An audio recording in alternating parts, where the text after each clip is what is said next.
Today was an explosive day in court, with allegations of a stitch-up made by the former Police Commissioner Ian Mcgrail.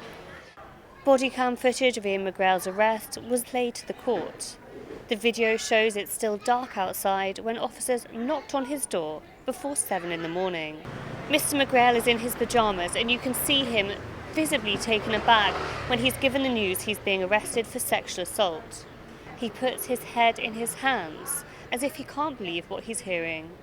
He asks what he is supposed to have done and who the woman is. "This is madness," he says. "It's a persecution. Somebody is driving this." You can see him get dressed and travel in a police car to the station. Some family members were in tears as we watched his arrest. During this interview, Ian Mcgrail says he's dead worried that there's a master plan to destroy his life. He says this is all linked to the inquiry.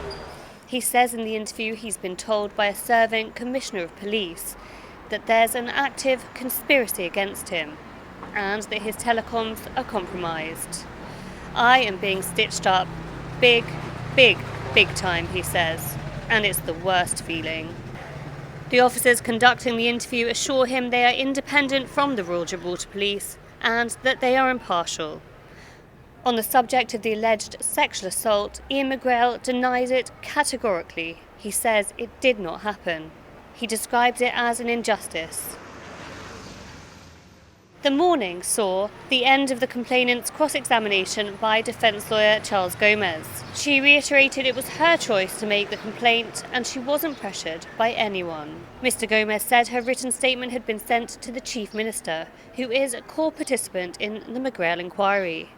Stipendiary Magistrate Charles Peto described this as fascinating, but said it wasn't relevant to her case. The woman also said it was John McVeigh's team who first asked her if she wanted to take action regarding her complaint. Senior Investigating Officer John McVeigh is in Gibraltar leading the investigation into matters surrounding the Mcgrail inquiry. He's been sworn in as an officer of the RGP, but he's previously stressed that his investigation is independent. The woman's mother then gave her evidence, also behind a screen. She told the court her daughter had called her crying and distressed, alleging Mr. Mcgrail had touched her bottom. She said they decided it was best she didn't report it in order to protect her career as a police officer, something she described as hugely important to the family. Like her daughter, she wasn't sure exactly when this phone call took place, but said it was sometime in the summer of 2018. A police officer, DC Hanley, then gave her evidence. She said as part of their investigation, they'd attempted to narrow down dates as to when the alleged incident could have taken place. Reviewing diaries and calendars, she said the incident could have occurred on numerous occasions.